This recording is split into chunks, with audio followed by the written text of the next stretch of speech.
आया ओम नमो भगवते वासुदेवाय ओम नमो भगवते वासुदेवाय नारायणं नमस्कृत्य नरं चैव नरोत्तमं देवीं सरस्वतीं व्यासं ततो जयमुदीरयेत् नष्टप्रायेषु अभद्रेषु नित्यं भागवत सेवया भगवत्युत्तमश्लोके भक्तिर्भवति नैष्टिकी. Reading from Srimad Bhagavatam, Canto 9, Chapter 24, Text 67. Prithvyaha saha vai guru bharam kshapayan kurunam. Prithvya savai guru bharam kshapayan kurunam.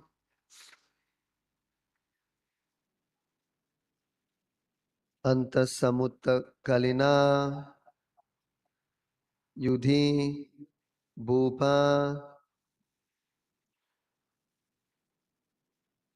chamvaha. Antasamutta kalina yudhi bhupa chamvaha.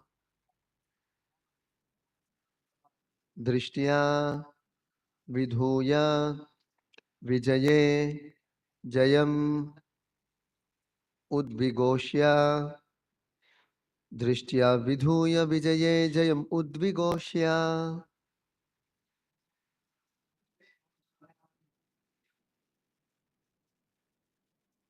Rochya uddhavaya cha param samagat swadhama. Prochoddhavaya cha param samagat swadhama.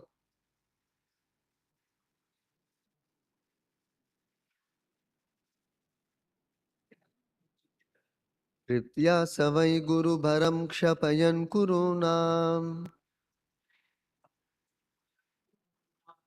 Anta samutta kalina yudhi bhupa chamvaha. Drishtya vidhuya vijaye jayam udvigoshya. Prochoddhavaya cha param samagat swadhama. Ritvya savai guru bharam kshapayan kurunam. Anta samutta kalina yudhi bhupa chamvaha. Drishtya vidhuya vijaye jayam udvigoshya. Prochoddhavaya cha param samagat swadhama.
Prithvyaha, on the earth. Saha, he, Lord Krishna.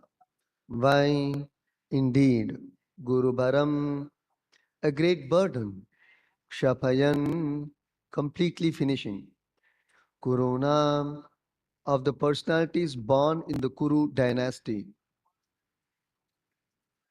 Antasamutta by creating enmity between the brothers by disagreement. Yudhi, in the battle of Kurukshetra. Bhupachamvaha, all the demoniac kings. Drishtya, by his glance. Vidhuya, cleansing their sinful activities. Vijaye, in victory. Jayam, victory. Udvigoshya, declaring the victory for Arjuna. Prochya, giving instructions. Uddhavaya, onto Uddhava. Cha, also. Param, transcendental. Samagat, returned. Swadhama, to his own place. Translation and purport by His Divine Grace, Srila Bhayacharana Aravinda, Bhakti Vedanta Swami Srila Prabhupada Ki Jai. Translation. Thereafter, Lord Shri Krishna created a misunderstanding between family members just to diminish the burden of the world. Simply by his glance, he annihilated all the demoniac kings on the battlefield of Kurukshetra and declared victory for Arjuna. Finally, he instructed Uddhava about transcendental life and devotion and then returned to his abode in his original form. Can you repeat the translation? Thereafter, Lord Shri Krishna created a misunderstanding between family members just to diminish the burden of the world. Simply by his glance, he annihilated all the demoniac kings on the battlefield of Kurukshetra and declared victory for Arjuna. Finally, he instructed Uddhava about transcendental life and devotion and then returned to his abode in his original form. Purport.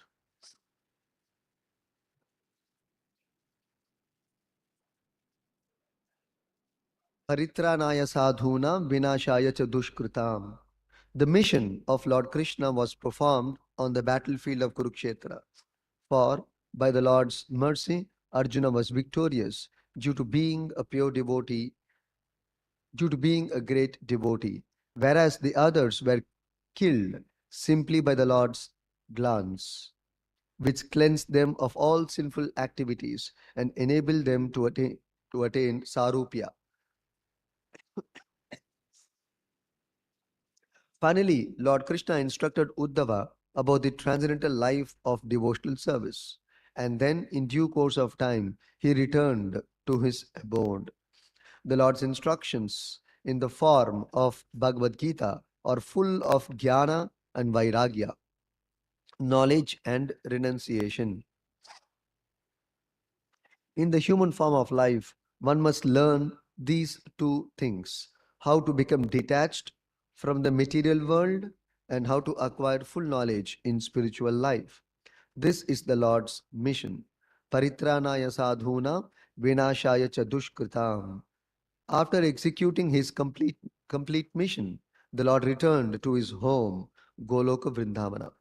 Thus end the Bhakti purports of the ninth canto, 24th chapter of the Srimad Bhagavatam, entitled Krishna, the Supreme Personality of Godhead, completed in Bhubaneswar, India, on the occasion of establishing a Krishna Balaram temple. This also ends the ninth canto.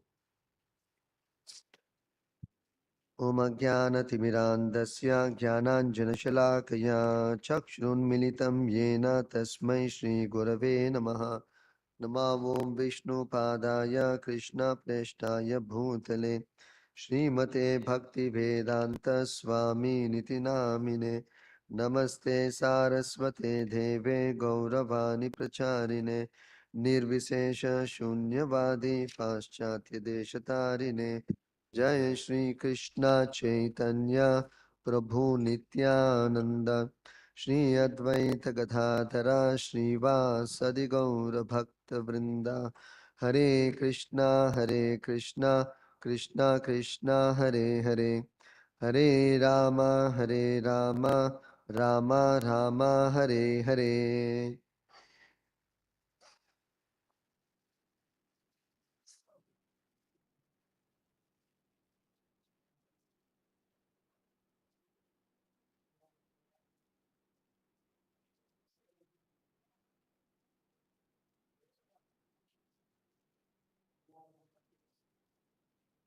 Shukadeva Goswami summarily explains the glorious pastimes of Krishna and Balaram.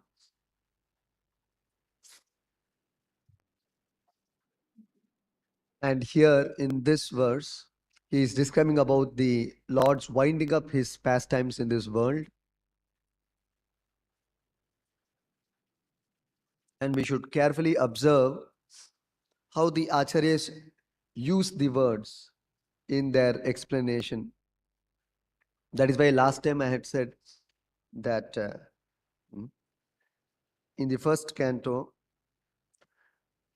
Srila Prabhupada explains that the Acharyas don't deliver Bhagavatam lectures capriciously. That means suddenly, unexpectedly, without any reference to the parampara, they'll not speak anything. Oh, what is this? I've never heard anything like this. And people want to hear such kind of things. Oh, something new they have spoken today. I've never heard Prabhupada speaking, never heard the previous Acharya speaking, and people get interested. That is not the system of Guru Parampara. Guru Parampara means we simply repeat the words of the previous our spiritual master and the previous spiritual masters. That is the standard of delivering lectures on about Lord Krishna. So they're very careful. Prabhupada also said a very famous reference. In one lecture, Prabhupada says, I have heard so many things about so many things, but I was very careful to deliver only what I have heard from my spiritual master. Prabhupada says this. He has heard so many things, but still he does not want to speak all those things. Another famous reference Prabhupada always said was, what is the value of your opinion and my opinion? We are all conditioned souls, affected by the three modes of material nature, influenced by the four defects of human life. Our senses are imperfect, first of all. Secondly, we make mistakes, whether intentionally or unintentionally. And we do mislead people, we tell lies.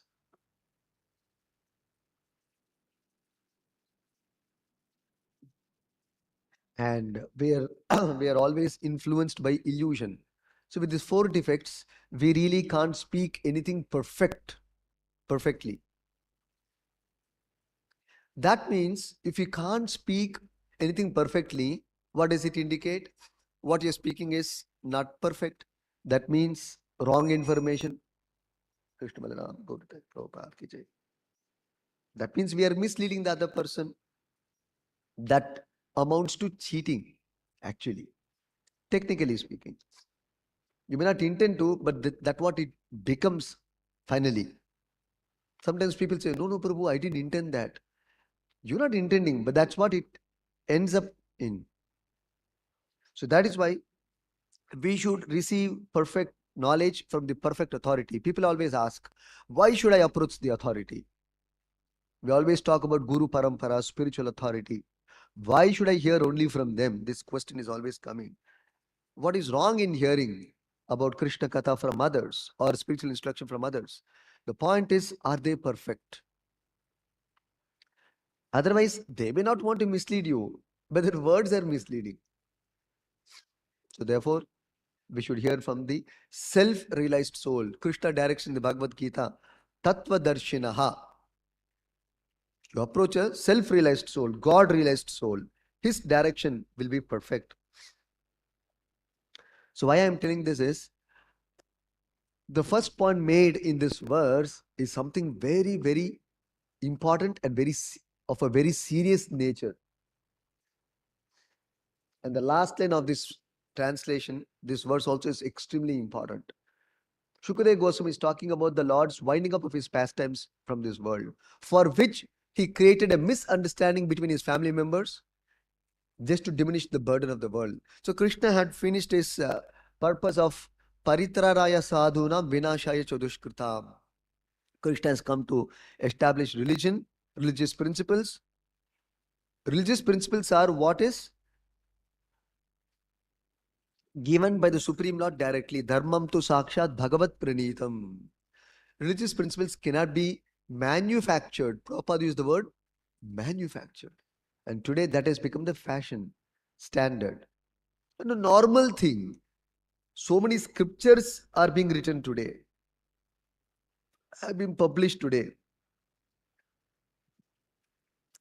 And it is spread across the human society and it is being practiced for generations. So it becomes a standard. It gets established.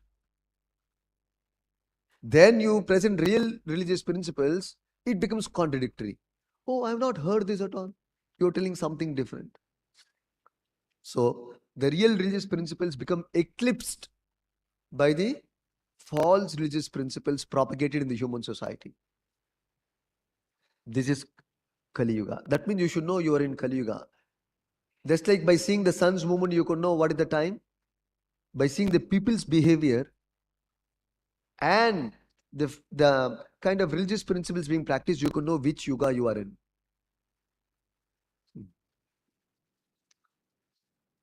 By seeing the standards of religion, standards of family life, standards of uh,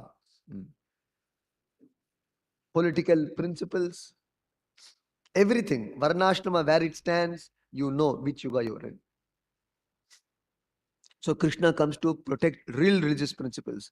And real religious principles are spoken by God himself, not by others. And Vinashaya Dushkritam. And therefore, it is not enough to protect devotees and protect religious principles alone. It is also necessary to curb or to stop irreligious principles or the march of non-devotees. That is also required. Just like the government should give protection to the citizens, that's not enough. The government should also warn or take charge of the criminals or the miscreants who disturb the peace of the peaceful citizens. That also parallelly has to happen. Then only peace will ensue. Peace will be made possible. Otherwise not. That's why, just like in business also they say, Upayancha chintayet pragya apayancha chintayet. Prabhupada explains. Just like in business, you require to have two kinds of intelligence and alertness. One is you have to make profit, you have to make business, you have to make money, you have to make profit. The other side is you should also have a check on losses. Why the losses are happening? Otherwise, if you don't have the check on losses, you can go on earning, you go on losing. Net effect is zero.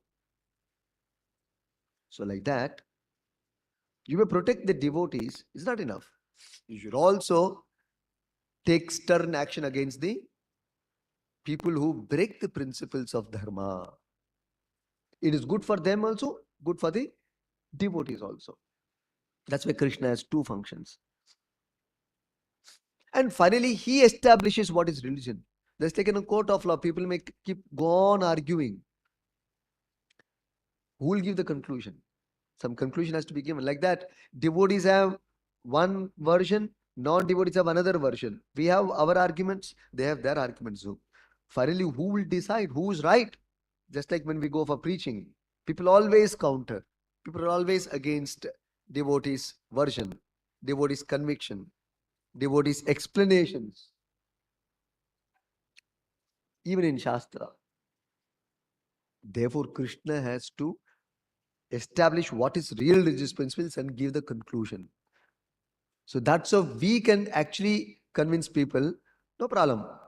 You may think it is my version, fine. I may think it is your version, fine. Let's go by the conclusion, by the judge's judgment.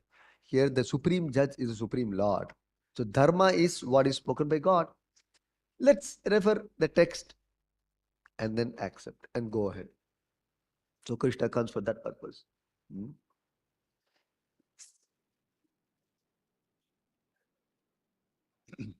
So, Krishna has, before he wound up his pastimes from this world, after the battle of Kurukshetra, there was a huge uh, army and family members of Krishna, namely the Yadu Vamsha.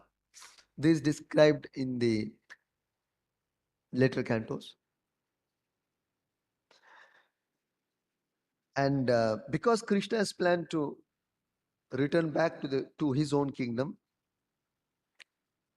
what will this formidable force do on this earth? Because Yadus, they were very, very powerful. And that power was necessary at a certain point, but now it was not necessary. Therefore, Krishna wanted to call them only under different circumstances. Prabhupada used the word. Krishna has called back his different devotees under different circumstances. See, these words are all very important. Very, thoughtfully written and spoken by Prabhupada. That's why I said Acharyas don't deliver lectures on Bhagavatam capriciously. His Bhaktivinoda purports are not simply some scholarly presentation. No, no. Very carefully thought, meditated, very seriously, and then written. Once Prabhupada was working at his desk late midnight, 1 a.m., and one disciple, he just happened to get up the dead of night, and then he knocked at Prabhupada's door just to see why the light is on in Prabhupada's room. And then he was surprised that Prabhupada is behind his desk seriously translating Bhagavatam with his spectacles and one table lamp, so that there's no disturbance for devotees also without switching on the tube light. See how sensitive Prabhupada was. So then, and any small disturbance, Prabhupada is very alert. So when this devotee just opened the door to peep and see, Prabhupada said, yes, who's that? Prabhupada said, Prabhupada, I'm so and so, like that he introduced himself. Don't want to tell the disciple's name. So Prabhupada said, what do you want? No, no, Prabhupada, I just opened the door just to see you. Nothing in particular. Prabhupada said, don't disturb me. I'm seriously concentrating to translate. Actually, you can see some videos how Prabhupada was translating very seriously. Very seriously was translating. Lot of serious attention. Even when Prabhupada gives lecture, you can actually see how serious he is. It doesn't mean because the subject matter is very grave. That's why he's very serious. Doesn't mean that he's always like that. He also has his light nature. So, uh, so Krishna, under different circumstances, called back his family members, his devotees, back with him. And he creates a different reason for calling them back. Those reasons are only superficial and not to be taken very seriously. There are many, many such instances. How can Krishna's own sons and grandsons fight with each other? They can become intoxicated. These things are very confusing and disturbing. And we lose faith on devotees. We lose faith on Krishna's family members, on Yadu Vamsha. But that is an offense on our part if we disrespect the Yadus, disregard the Yadus. Krishna called them only under different circumstances. Krishna has created that kind of situation. Why? We will understand that together along with Krishna's disappearance. Shortly we will come to that. Similarly, we can see Parikshit Maharaj. Again, another question may come. Like that Bhagavatam, sometimes when you read, you may become bewildered sometimes. Why this contradictory behavior in devotees? Parikshit Maharaj, why did he become offended and become angry at this sage and garland him with a dead snake just because he was not received properly? He was not given a welcome. Why did he become angry? Fine. Which also devotee should not become angry. That's what people think. Sadhu, why he became angry? Okay, fine, accepted. But it was the height of his anger. That is indigestible for people. Because it's just not anger. So much angry Parikshit Maharaj was, he takes a dead snake and garlands a respectable sage. How can somebody do that?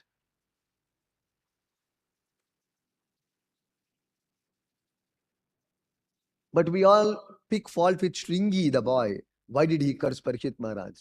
But even apparently, I'm saying, greater offense Parikshit Maharaj did by garlanding a respectable sage with a dead snake. And when you say he's a devotee, Shringi is not a devotee. He is an immature Brahmin. But Parikshit Maharaj is not immature. So these kind of contradictory things disturb our mind, our bhakti. That is why we need Acharya's explanations. That is why the Lord's actions, the Lord's mind, Acharya's mind, Vaishnavere Kriya Mudra Vignehena Bhujaya, the Lord's devotees, their moves cannot be understood by common man. You have to understand them from the Lord only or from the Lord's representative only. Then you will be saved. Otherwise, you will misunderstand all these actions of the Lord and his devotees. So, Acharyas have explained why did Parikshit Maharaj behave like that. This is how the Lord has created the situation so that he'll be cursed by the boy Shringi. Otherwise, why will the boy become angry? If Parikshit Maharaj has become angry upon the sage and went away, nothing would have happened because he garlanded him with a snake. And when Shringi came and saw, he was terrified. He also got the news from others. He rushed and came. And out of his anger, otherwise, even this boy wouldn't have misbehaved or cursed unnecessarily. But it was an unexpected action of Parikshit Maharaj and also an unexpected action of this boy Shringi that he cursed him. And that to a powerful king on earth. Who will have the guts to curse the king also? See, all instances you can see are very extraordinary circumstances. Maharaj Parikshit, first of all, why should he become thirsty? And you think there's no water with him? So, extraordinary circumstances. You think the retinue had come with him has no water at all? That he has to seek water from a sage only? Nowhere else water is there? So these are, the people will start questioning those things. That is not the spirit. That is why people should be intelligent. It requires sharp spiritual intelligence. We get stuck with very flimsy reasonings. People ask these kind of questions. Why water was not there available? If you understand the whole context, you will appreciate better. What is it leading to? Have the full picture and then bifurcate and analyze. Then you see everything fitting in. You will join all the dots properly. So what is the spirit? The spirit was to bring about Bhagavatam. Now you join all the dots, everything will fall in place. The idea is whether water is there or not, there is the point there. Whether dead snake or live snake is not the point there. Whether he will curse or not curse is not the point there. Where is it leading to is the point. This requires spiritual intelligence. So, if that boy Shringi wouldn't have cursed, then Parikshit Maharaj wouldn't have given up everything and gone to the bank of Yamuna, although it was Ganges. And finally, Shukadeva Goswami comes and explains Srimad Bhagavatam, and through Parikshit Maharaj gave this wonderful literature to the whole world for us to relish and also prepare ourselves to go back home, back to Godhead, like Parikshit Maharaj. So this is the reasoning the Acharyas have given. Superficial mistakes were there from Shringi and from Parikshit. From those mistakes, you can see from mistake also, there is a right thing which has come out. In our case, from the right thing, our right thing also is wrong thing. Wrong thing is obviously wrong thing. But great souls, when they perform an apparent wrong act, also it is right act. These things has to be observed. Similarly, the Lord has, because the Yadus were so strong, nobody has the power to eliminate them from this world. Nobody has the power in the world. Neither to eliminate the Lord nor the Lord's devotees. Actually, nobody has power. Therefore, the Lord himself arranged a situation wherein they fight among themselves and wind up the devotees' pastimes. And then the Lord wound up his pastimes. So the devotees also are winding up their pastimes, not that they're dying. But sometimes the Lord makes it very interesting. Why? To befool the atheists and cheat them. Similarly, the Lord also, under certain circumstances, winds up his own Leela, simultaneously cheating the atheists. That he has passed away from this world. Actually, what does Shukadeva Goswami use the word here? Chaparam samagat swadhama. Here, Shukadeva Goswami used the word samagat. Samagat means returned. Swadhama, if you are dead, just like I have taken birth in a certain place, I have a house. If I am dead, how will I return back to my house? If they burn my body? Who will say that so-and-so X, Y, Z died and they returned back to their home? What is this statement? So, Cha Param Samagat Swadhama, the Lord returned to his original form, to his abode in his original form. See how the Acharya is translating?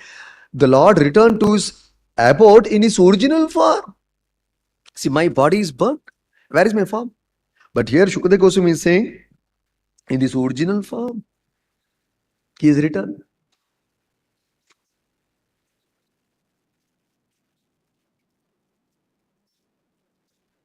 So he didn't use the word Krishna died. Krishna returned. In one place, Vishwanatha Chakravarti Thakur, this long back I read this, probably about 28 years back. Some things are very prominent in my mind.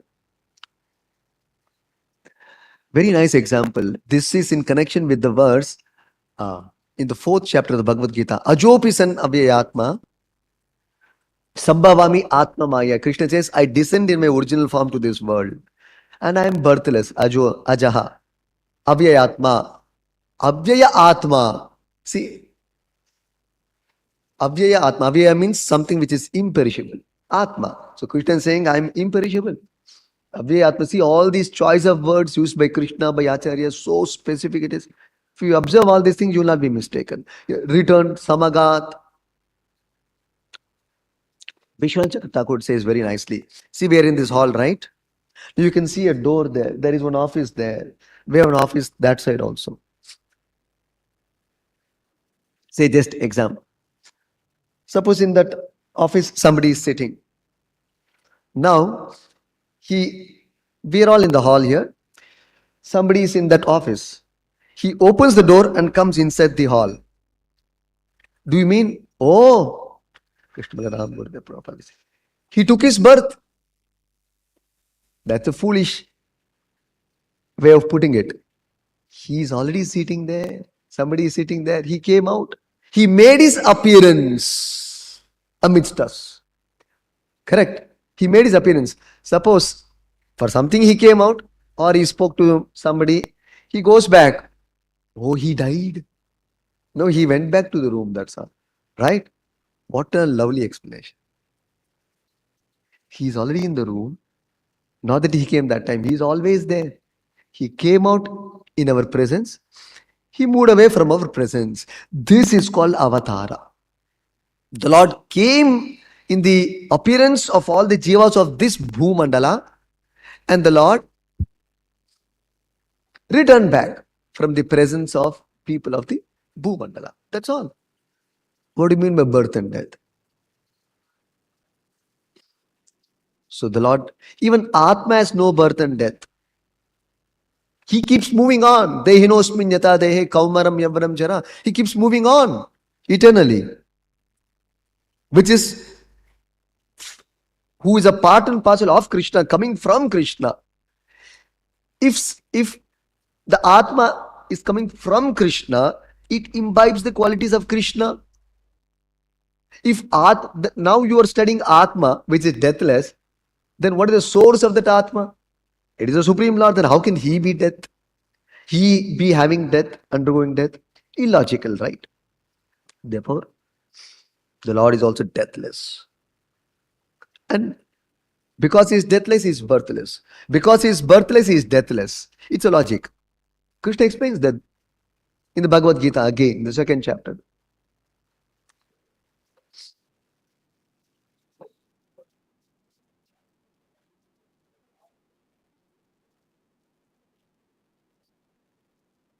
Vishwanatha Chakravarti Thakur again, actually this Maushalya Leela, it is called Maushalya, Lord's winding up pastimes. It's called Maushalya Leela, which is not very much discussed in Bhagavatam, nor very much discussed by any bona fide devotee of the Lord. Because they're not interested in finishing off Krishna and Krishna's pastimes. With great, it is highly painful for the devotees to discuss Krishna's even disappearing. Krishna doesn't die, that we know for sure. Even the disciplines Leela, devotees can't bear discussing. Therefore, you can see Prabhupada. Have you seen anywhere Prabhupada describing Maushalya Leela of Krishna? Nowhere. Of course, Shukadeva Goswami had to mention that point, so he just mentions, that's all. Prabhupada also mentioned, that's all. But there's no elaborate discussion on the Maushalya Leela by the Vaishnavas. But people are always eager. Prabhu, what is Krishna's last? Krishna, why are you so eager? Whole life Krishna did so many Leelas. Why don't you hear that and relish? Just take you up to your father. Would you like to hear about your father's glorious achievements, or how did he die? How did he die? What is this talk? It is nonsense talk. Nonsense query, right? So that we don't discuss much, but just to the point, because it has come here, Shukadeva Goswami has mentioned one line. We'll also discuss in one line. But it's a very interesting point. This is explained by Srila Vishwanatha Chakravarti Thakur about Krishna's passing away.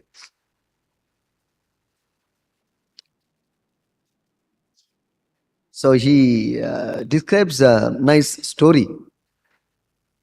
This is about a magician who entered a king's court. And this magician said, "My dear king, I come from long distance and I have come to perform a magic for you."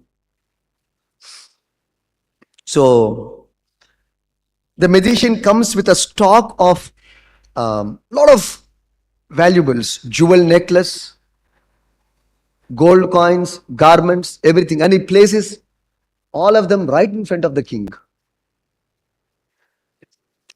Then the magician tells the king, "Now I am going to take away the necklace. It will disappear from your sight." And by his magical act,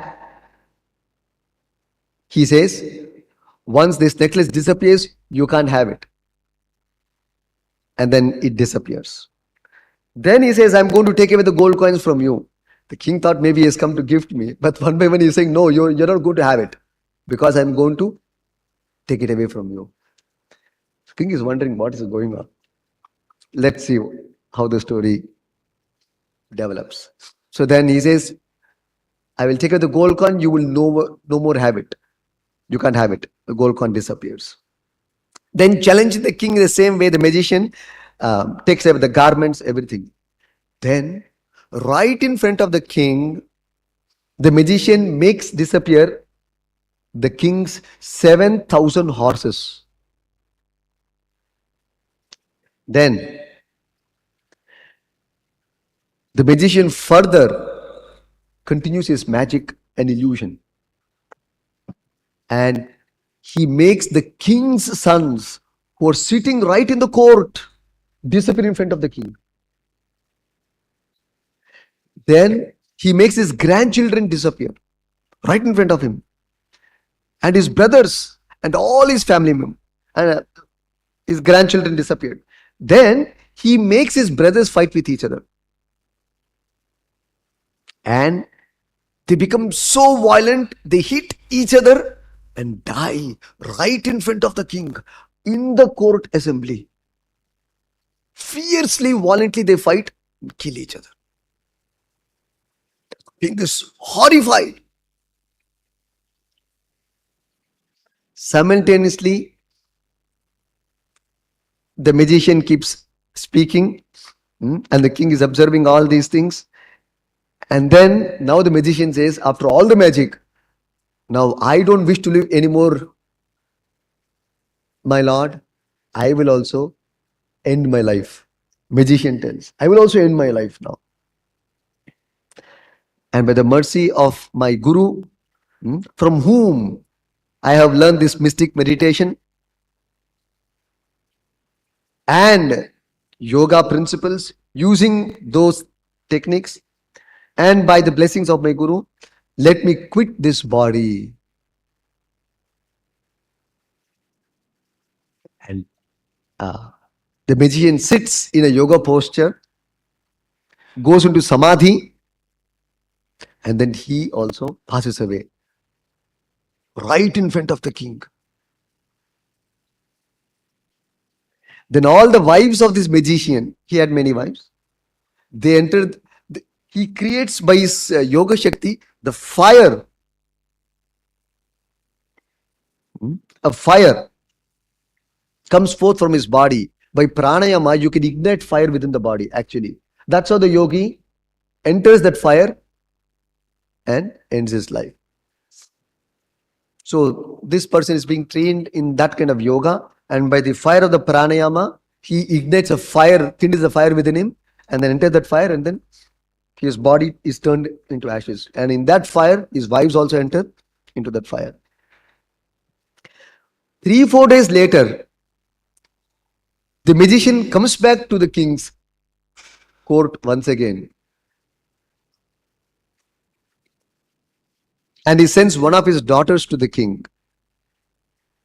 And the daughter tells the king, "O king, I have just come to your palace, bringing along with me all your sons, grandsons, and brethren in good health, along with all the jewels and other items.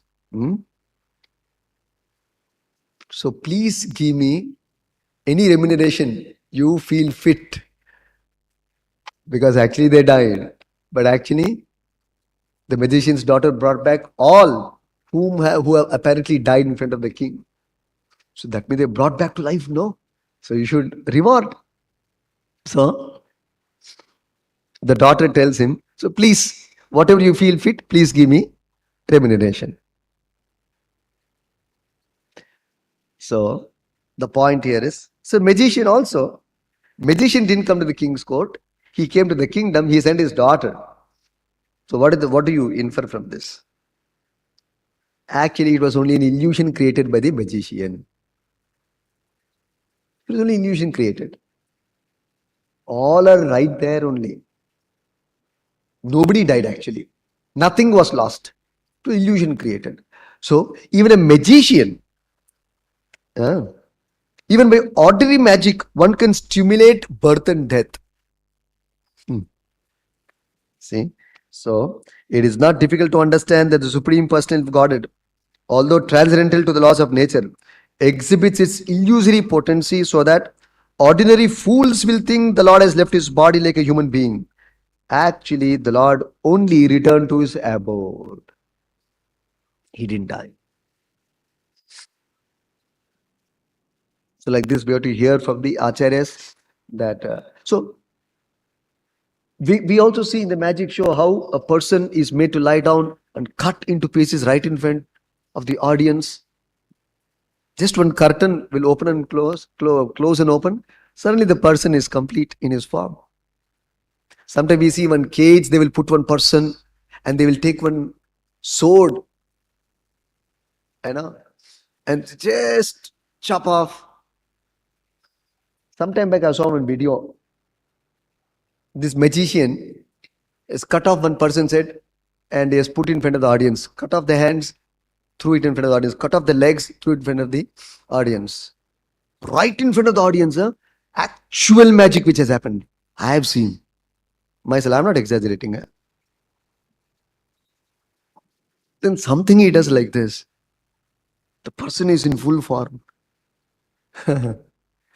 Like the many such bewildering magics are there. So this is simply an illusion. Nothing is happening in front of you, but you are made to believe. You really can't believe your eyes. So like that, if an ordinary magician in this world can perform such feats, Krishna is described as Sanjay as Yogeshwara, master of all magicians, who has given the intelligence and skill to all the magicians to perform such magic and illusions.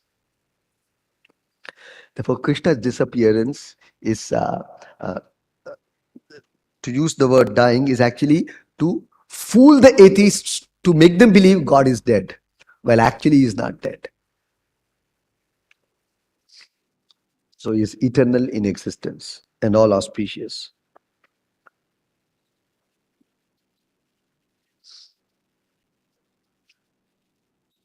In this way, that's why I said we should hear from the acharyas to understand the scriptures in the right context. Stop here, Gatra. Srimad Bhagavatam ki jai. Prabhupada ki jai.